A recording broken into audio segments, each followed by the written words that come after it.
ꯄꯅꯤꯅꯅꯦ ꯍꯥꯎꯔꯣꯏꯗ꯭ꯔꯥꯅ ꯑꯩꯅ ꯈꯟꯕ ꯑꯗꯨꯒ ꯈꯔ ꯍꯥꯞꯄ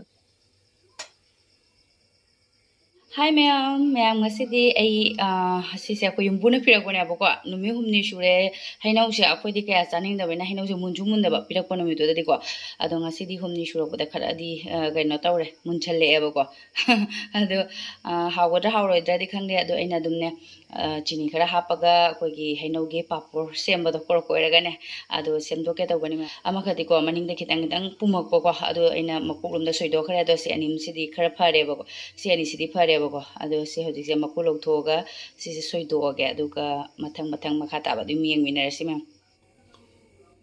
hainaw se maku khok loiraga masakti phajare adum omna munbanina ne haujanbadi watkani aduna ina papar do semdodi adu di chaningeba ko pinge desu yam sare adu hojik seng na animak soido maku maru tangai ai hainaw se ma'am soidoe aduga ai grinder jar da hapaga se phajana takhai rage mullabanina ngahaktangda leibada adum loina se toy ado hojik se khang ama thangalaga se haijalage asi mahi si yengagadi yam hawada mal ado numid humni thamaga munjalakpanina ne hawroidraina aina khanba ngahaktang boil tawge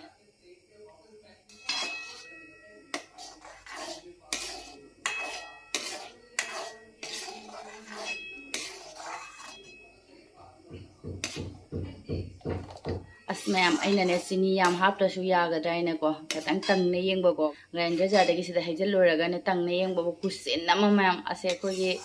masagi mundana adum taraga isana mulhan menina ko pambi dei munda baina ne sathina sille fajana ado chini di khara namdadi hawro ado chini se ina chini se khara hapchalle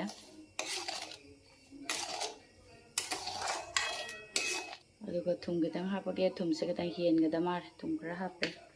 moga suba powder se khara hapchalle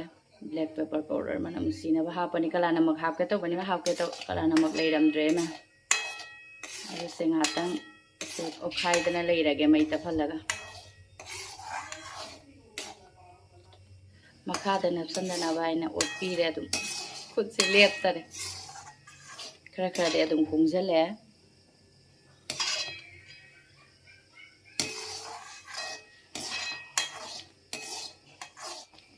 kungjale ma'am indharaga mukhar kungjalani mai sam thalage se makhara thangdare ma'am aduga ngahaktang indhalaga ai pukhamda adum tawrani ma'am jangkok leitabaina ne yumlomda de adum yangkokna yangkokta adum phawbane ba ado hojik se ma'am ai se nungthang ne ina tawise hojik se ai nungthang su pama adum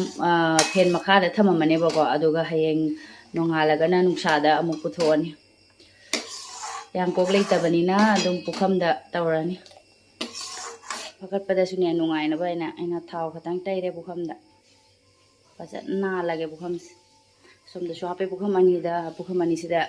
changa dry yenge se leise na ada pukham somda so thaw leira se animak se fajana tairage ai pukham ani se thumna ba nale adum pa se kara hapage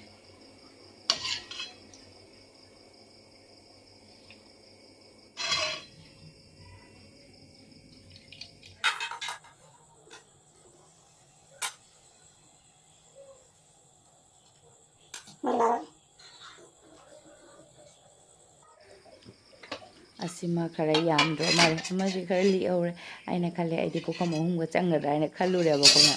adam pukham se pakpona toy mare yamsu yamdre adum kungjala bena phawba di he se horen keno tawrane ba ko thurani adu animak aina pukham animak ta habe sina khara di tha dor amasina khara paane adu thuna kakna ba khara pa na adum ani da oihalle hojik ai fen makha da thammage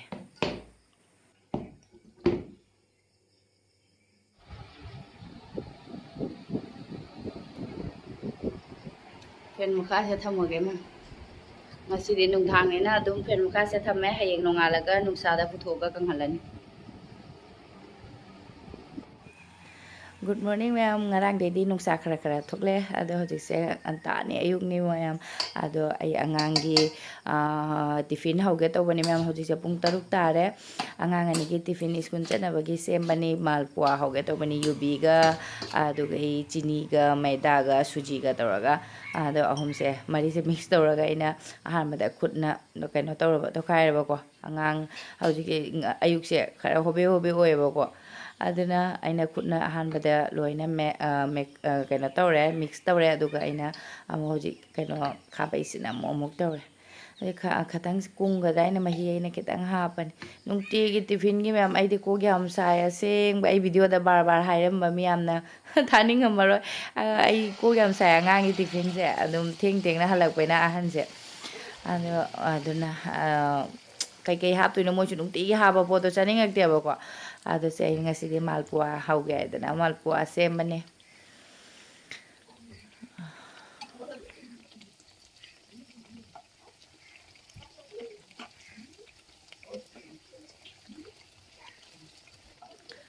moy ani su nukti gi haba adum paratha puri adum chasala su chaning ak deba mong no gi happy radi moy su nungai jari ne theng halak paina tiffin do adum amuk jum da halak pai do nungai teba aduna nongmagi mong happy radi moy su harau na chajare do mayam su ada mayam chanari baina kharam na hai mi gi idi kharam na pasta ga pula ko do moy ani hai de moy gi pasta pulai atu pulai aina pasta ga de hap te ba dum mamang dagi school dagi dum hairak pani na nungai tana adum jum dagi hoba khotpa kaino sing se de hape puri gumba alu paratha ado kuira alu paratha cha da hojik de phadigom se tang loi phadigom yaw de alu paratha se hawi ko ado hojik se ai moy gi